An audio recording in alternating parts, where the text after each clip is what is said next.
Rebecca had always loved the quiet mornings on her property.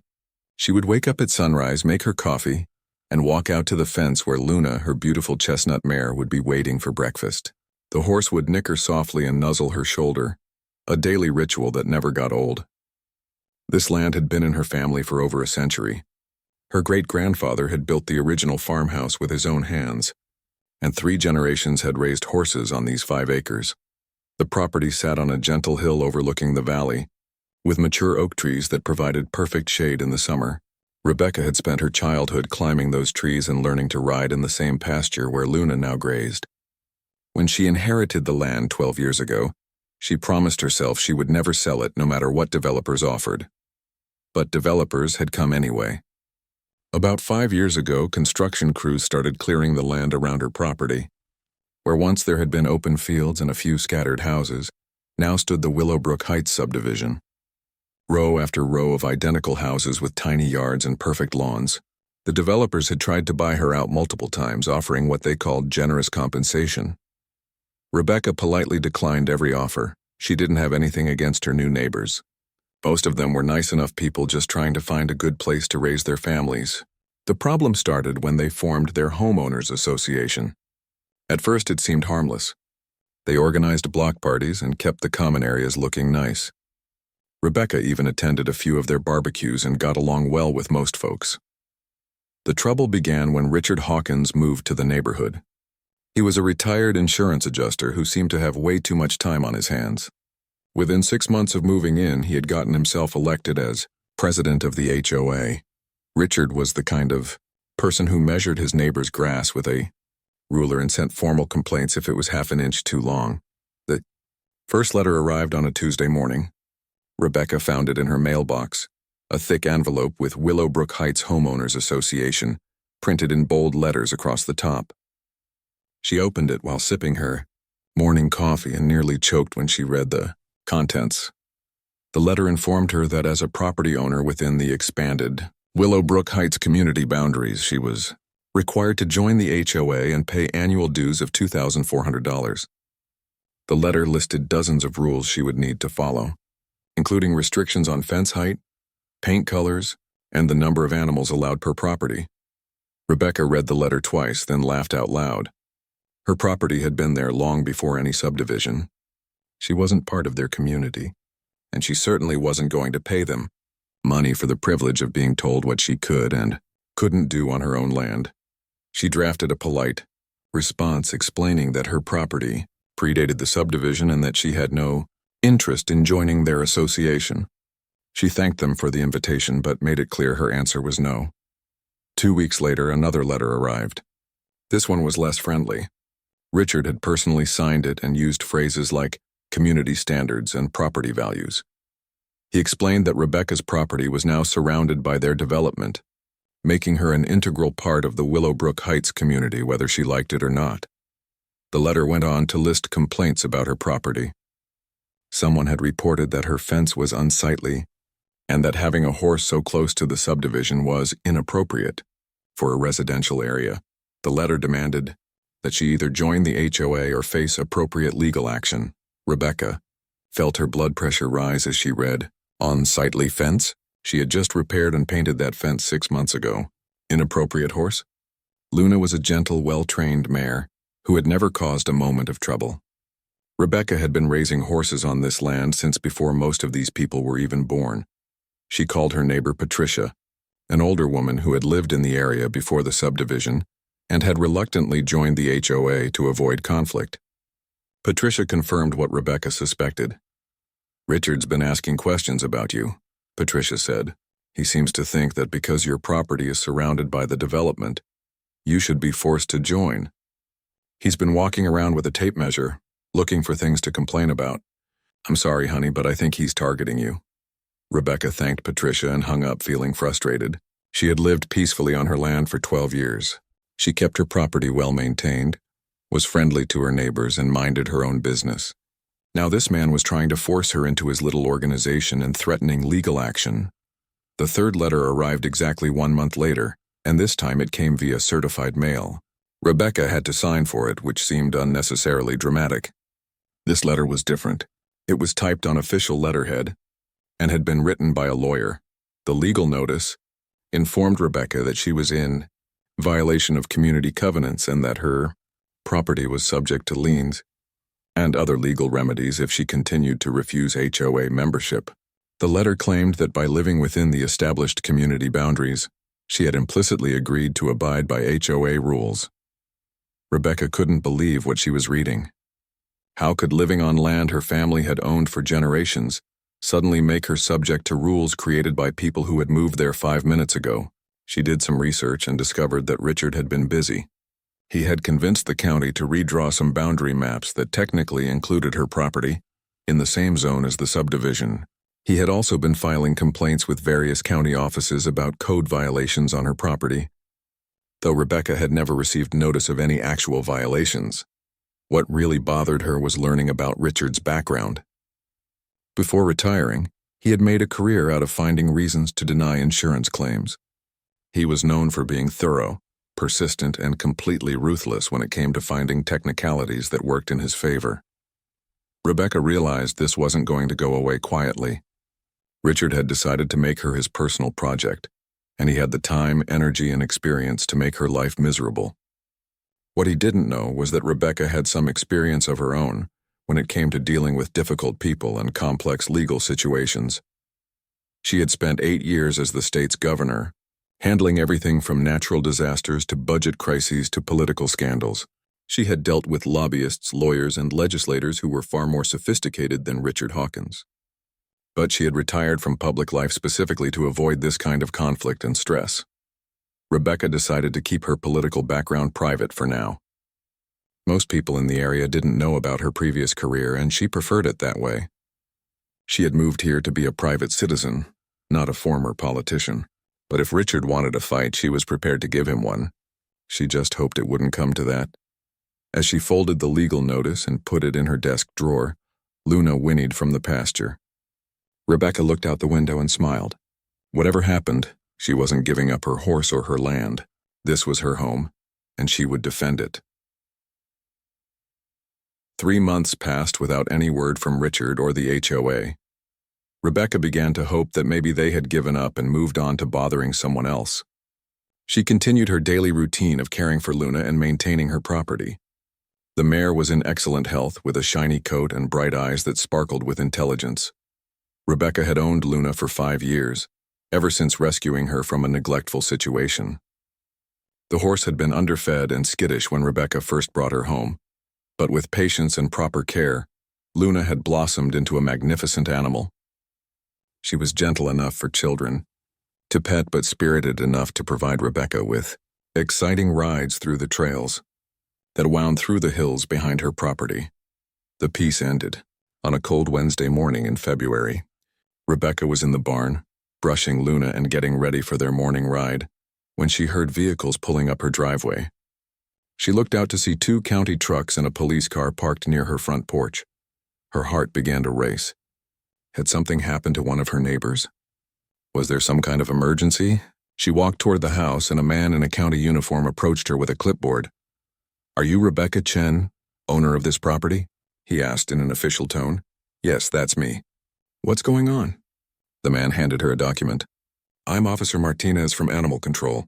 We have a court order to remove a horse from these premises due to reports of neglect and improper care." Rebecca's hands shook as she read the paper. According to the document, multiple complaints had been filed claiming that Luna was being kept in unsanitary conditions, was underfed, and posed a danger to the surrounding community. The court had determined that the animal needed to be removed immediately for its own safety. "This is completely ridiculous," Rebecca said, her voice rising. "My horse is in perfect condition." "Who filed these complaints?" Officer Martinez looked uncomfortable. "Ma'am, I can't reveal the specific complainants, but we have photos and sworn statements from multiple witnesses." "I'm sorry, but I have to follow the court order." Rebecca's mind was spinning. Photos? What photos? She maintained Luna's stall meticulously, cleaning it every day and providing fresh bedding. The horse was fed high-quality hay and grain on a strict schedule. Her veterinarian had just given Luna a clean bill of health 2 months ago. "Can I see these photos you're talking about?" Rebecca asked. The officer hesitated, then showed her several pictures on his phone.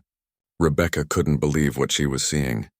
The photos showed a horse stall filled with old manure and dirty water. But it wasn't Luna's stall. In fact, it didn't look like any part of her property at all. These pictures weren't taken here, Rebecca said firmly. This isn't my barn or my horse's stall. Ma'am, these were submitted as evidence of conditions on your property. I have to follow the court order. As if things weren't bad enough, Rebecca noticed Richard Hawkins standing at the edge of her driveway, talking on his phone and occasionally pointing toward her barn. He wasn't even trying to hide his involvement anymore. Rebecca ran into her house and called her veterinarian, Dr. Williams, who had been caring for Luna since Rebecca first got her. He arrived within 20 minutes just as the animal control officers were preparing to load Luna into their trailer. Hold on just a minute, Dr. Williams said, approaching the officers. I'm this horse's veterinarian. Can I examine her before you take her anywhere? Officer Martinez looked annoyed but agreed. Dr. Williams spent 15 minutes checking Luna thoroughly, examining her eyes, teeth, coat, and hooves. He ran his hands along her body, checking for injuries or signs of malnutrition. This horse is in excellent condition, he announced loudly enough for everyone to hear. Her weight is perfect, her coat is healthy, and she shows no signs of neglect or mistreatment. I have records showing she's been under regular veterinary care. Despite the veterinarian's assessment, the officers said they still had to follow the court order. Rebecca watched helplessly as they loaded Luna into the trailer. The horse looked confused and frightened, nickering softly as the trailer doors closed. Where are you taking her? Rebecca asked. County Animal Facility. You can visit her there, but you'll need to pay boarding fees of $150 per day until this is resolved. Rebecca felt sick. $150 per day? That was more than most people paid for a luxury hotel room. At that rate, keeping Luna at the facility would cost her over $4,000 per month. As the county vehicles drove away with her beloved horse, Richard walked over with a smug smile on his face. You know, this all could have been avoided if you had just joined the HOA like everyone else, he said. We're trying to maintain property values around here. Rebecca stared at him in disbelief. You did this? You filed false reports about my horse? I didn't file anything false. I reported what I observed as a concerned community member. If your animal care doesn't meet community standards, that's not my problem. What community standards? You don't even live close enough to see my barn from your house. Richard shrugged. I walk around the neighborhood regularly to make sure everything looks appropriate. Your property has been a concern for quite some time. Rebecca wanted to scream at him, but she knew that wouldn't help her situation. Instead, she went back into her house and started making phone calls. She called 3 different lawyers before finding one who specialized in animal law and agreed to take her case. The lawyer, Jennifer Kim, was honest about the challenges ahead. These cases can be difficult because the burden of proof is usually on the owner to show that the animal wasn't neglected. Even with your veterinarian's assessment, it could take weeks or months to get Luna back. Months? Rebecca felt her heart sink. I can't afford to pay boarding fees for months. And Luna doesn't understand what's happening. She's probably scared and confused.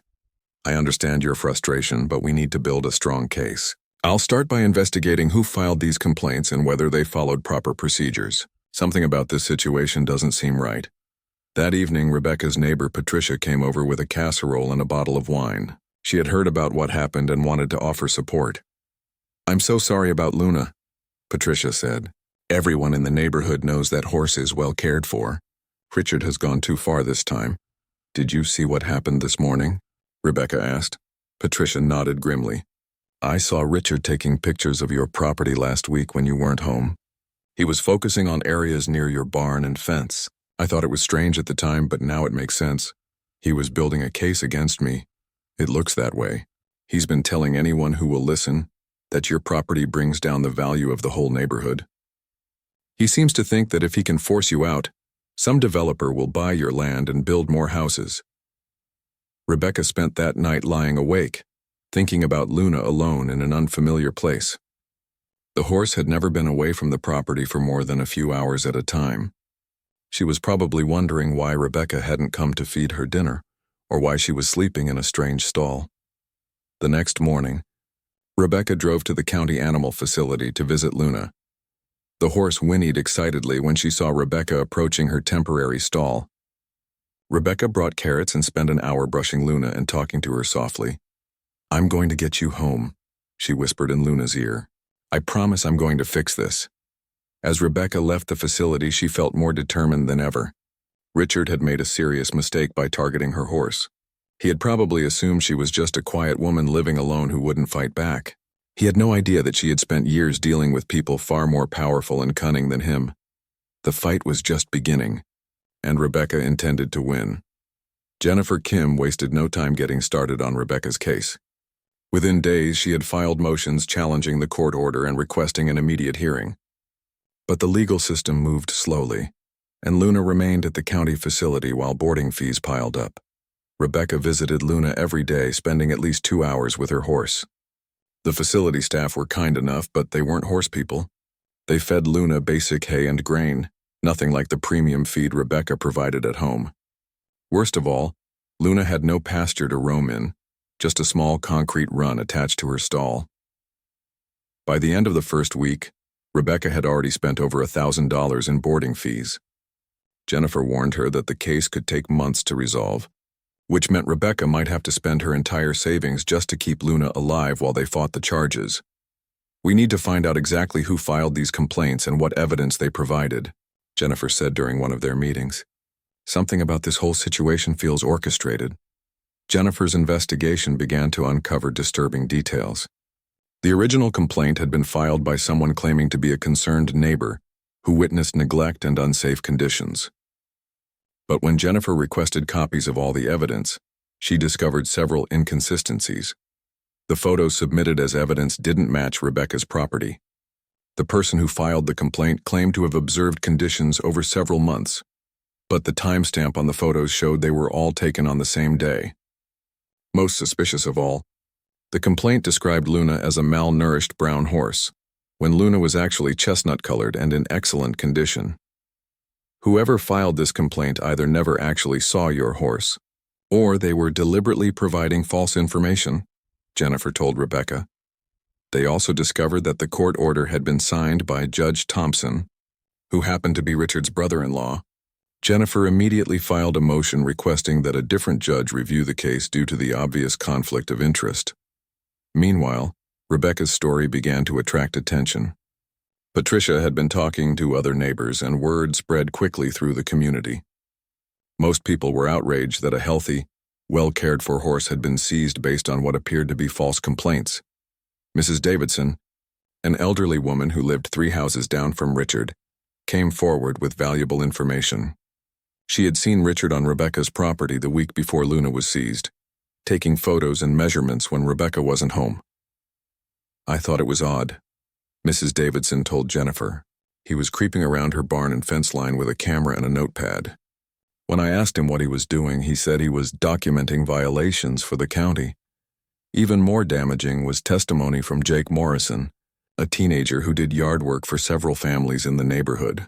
Jake had overheard Richard on the phone with someone, discussing his plan to get rid of the horsewoman once and for all.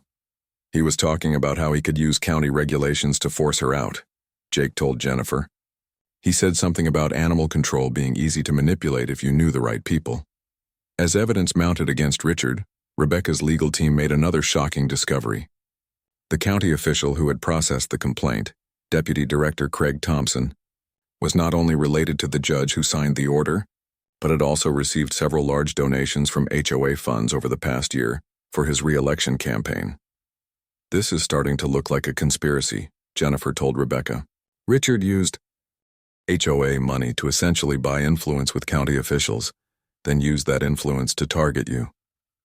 The revelation that HOA funds were being misused prompted other homeowners to start asking questions. Several members requested copies of financial records and discovered that Richard had been spending association money on legal fees, private investigators, and political donations without proper approval from the board. Lisa Chen, a CPA who lived in Willowbrook Heights, volunteered to audit the HOA's finances. What she found was stunning. Over the past 2 years, Richard had diverted nearly $50,000 in HOA funds to pay for his personal crusades against non-member properties. "He's been using our money to harass people," Lisa announced at an emergency HOA meeting. "We're supposed to be maintaining common areas and organizing community events, not funding one man's vendetta against horse owners." The audit also revealed that Richard had hired a private investigator to follow Rebecca and take photos of her property from various angles, looking for anything that could be construed as a violation.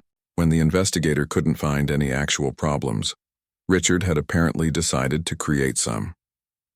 As news of the financial irregularities spread, several local media outlets picked up the story.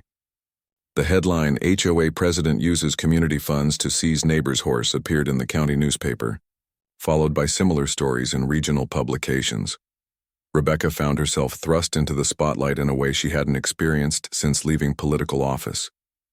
Reporters called asking for interviews, and horse advocacy groups from across the state reached out offering support.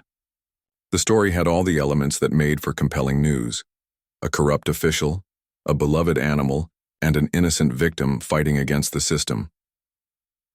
Save Luna became a rallying cry on social media. Horse enthusiasts shared photos of Luna from before her seizure, showing her glossy coat and bright eyes. Local veterinarians posted statements supporting Rebecca's care of the horse. Even people who had never owned horses were outraged by what they saw as an abuse of power.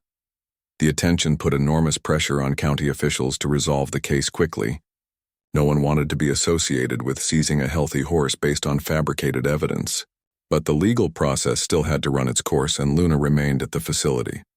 Rebecca's daily visits to see Luna became increasingly heartbreaking. The horse was losing weight from stress and lack of proper exercise. Her once bright coat was becoming dull, and she seemed depressed and confused. Luna would press her face against Rebecca's chest and make soft sounds that seemed to ask why she couldn't come home. "She doesn't understand what's happening," Rebecca told a reporter who had been following the story. "She's never been away from home this long. All she knows is that her routine has been completely disrupted, and she's locked in a small space instead of being able to run in her pasture." Dr. Williams visited Luna at the facility and confirmed what Rebecca could see. The horse was declining physically and emotionally from the stress of confinement and separation from her owner. "This is exactly the kind of situation these animal welfare laws are supposed to prevent," he said. "We're supposed to be protecting animals from neglect and abuse, not using the system to separate well-cared-for animals from loving owners for political reasons." 3 weeks after Luna's seizure, Jennifer received a call that changed everything. A whistleblower from inside the county's animal control department came forward with copies of text messages between Richard and Deputy Director Thompson discussing the plan to seize Luna. The messages showed clearly that both men knew the complaints against Rebecca were false, but they proceeded anyway because they believed they could pressure her into joining the HOA or selling her property. "We got her now," one message from Richard read. "Those boarding fees will bankrupt her in a few months. Then she'll be begging to sell." Thompson had responded, "Just make sure there's enough paperwork to cover us if anyone asks questions." Armed with this new evidence, Jennifer filed an emergency motion for Luna's immediate return. She also requested that both Richard and Thompson be investigated for conspiracy, fraud, and abuse of office. But Rebecca knew that even if they won the case, the damage had already been done. Luna's health was deteriorating, her legal bills were mounting, and her peaceful life on the family property had been shattered. The fight was far from over, but at least now they had proof of what she had suspected from the beginning. This wasn't about animal welfare or community standards. It was about power, money, and one man's determination to control everyone around him, no matter the cost. The text messages between Richard and Deputy Director Thompson created a firestorm that reached far beyond the local community. Jennifer immediately provided copies to the District Attorney's Office, the State Attorney General, and the FBI's Public Corruption Unit. Within hours, news of the conspiracy was spreading across the state. Rebecca watched from her kitchen window as news vans lined her usually quiet street. Reporters knocked on doors throughout the neighborhood, interviewing anyone willing to talk about Richard and the HOA's activities. The story had grown from a local dispute into a major scandal involving government corruption and abuse of power. But even as the investigation expanded, Luna remained at the county facility, and Rebecca's bills continued to pile up. She had already spent nearly $5,000 in boarding fees, and her legal costs were approaching $10,000. The stress was taking its toll on both Rebecca and her horse. During her daily visit to Luna, Rebecca noticed that other people were starting to show up at the facility, Horse lovers from around the region came to see the mare who had become a symbol of fighting injustice.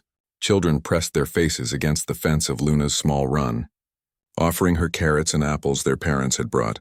"She's beautiful," said one little girl whose family had driven 2 hours to visit. "Why won't they let her go home?"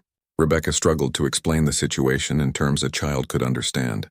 How do you tell a 6-year-old that sometimes grown-ups do bad things because they want money and power? The pressure from media attention and public outrage finally forced county officials to take action. A new judge was assigned to review the case, and Deputy Director Thompson was placed on administrative leave, pending investigation. But the legal system still moved slowly, and Rebecca's lawyer warned her that it could be weeks before Luna was released. That's when Rebecca received an unexpected phone call that would change everything. The caller identified herself as Amy Rodriguez, an investigative journalist from the state capitol. "I've been following your story," Amy said, "but I think there's a bigger picture here that hasn't been reported yet. Would you be willing to meet with me?" Rebecca was hesitant. She had been trying to keep a low profile despite all the media attention, giving only brief statements to reporters. But Amy seemed different from the others, more serious and thorough in her questions. They met at a small cafe in the next town over, away from the circus that Rebecca's neighborhood had become. Amy arrived with a thick folder full of documents and a laptop covered in research notes. "I've been investigating HOA corruption for the past year," Amy explained. "Your case isn't unique. There's a pattern of HOA officials using their positions to enrich themselves and target property owners who won't comply with their demands." Amy showed Rebecca documents from similar cases across the state. In one county, an HOA president had been using association funds to buy properties from homeowners he had driven out with code violations.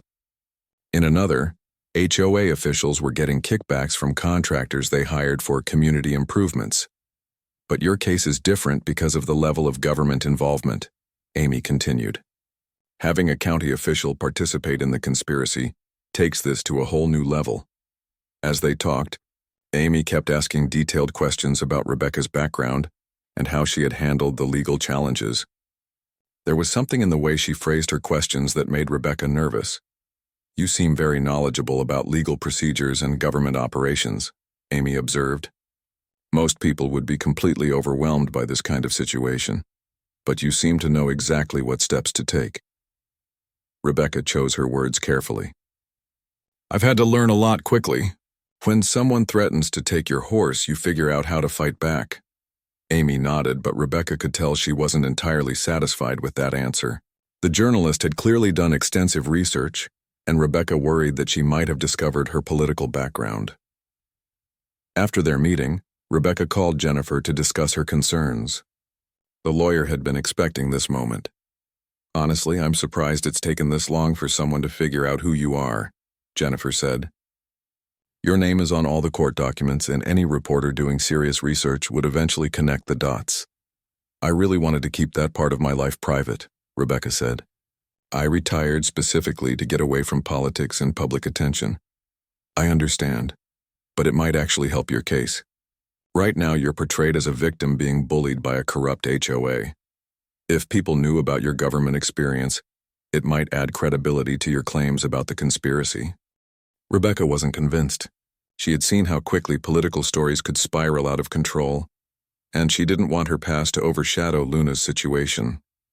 But the decision was taken out of her hands 3 days later. Amy Rodriguez's article appeared on the front page of the state's largest newspaper with the headline, "Former Governor's Horse Seized in HOA Conspiracy."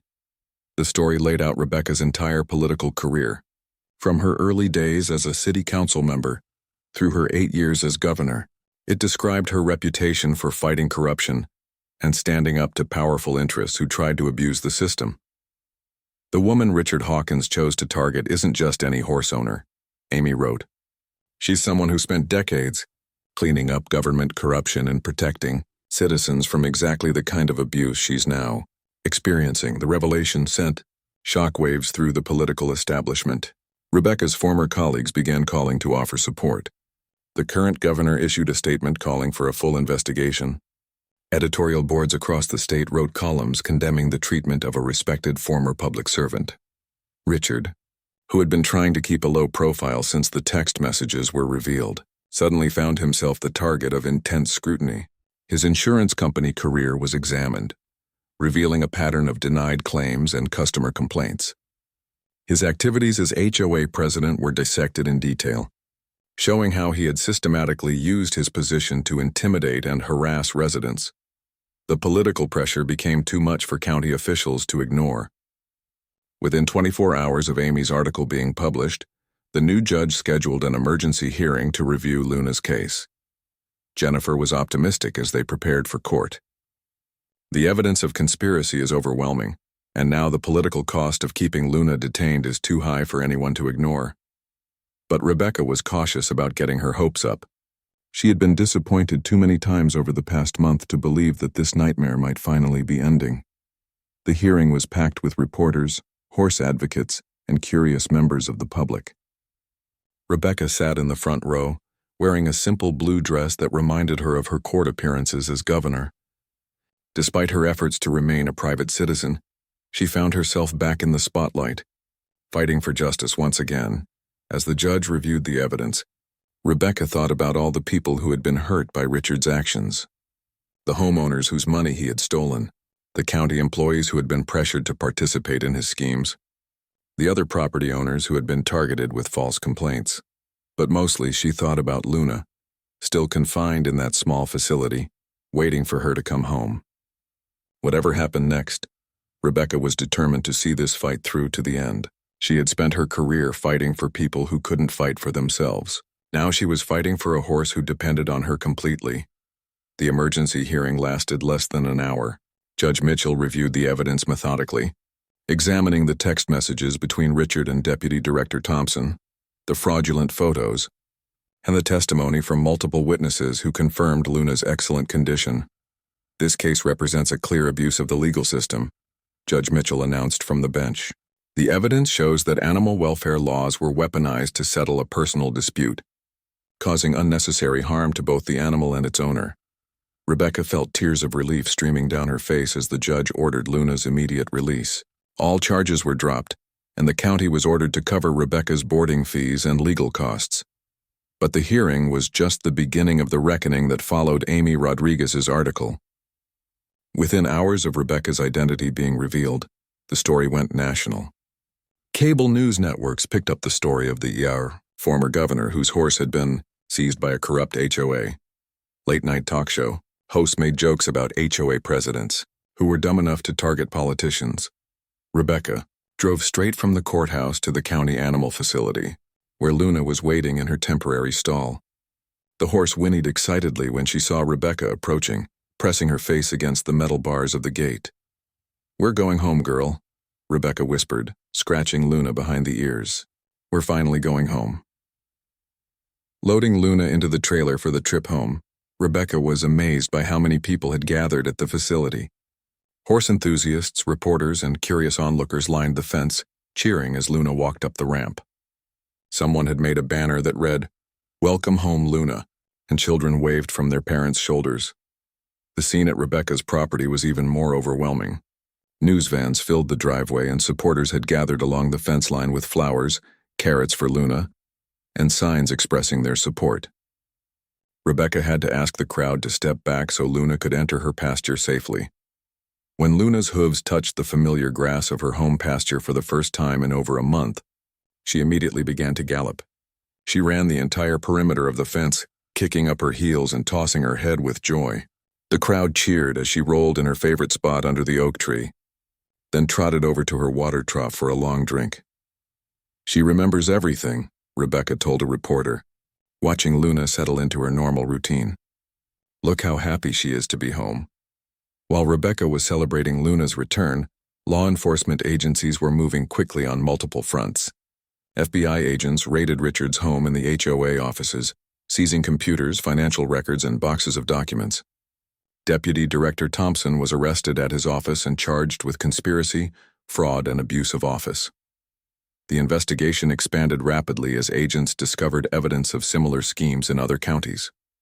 Richard had been in contact with HOA officials across the state, sharing strategies for using government agencies to pressure non-compliant property owners. What had started as a local dispute over horse ownership had uncovered a statewide network of corruption. Richard himself was arrested 3 days later as he tried to board a flight to Mexico. He was charged with embezzlement, conspiracy, fraud, and civil rights violations.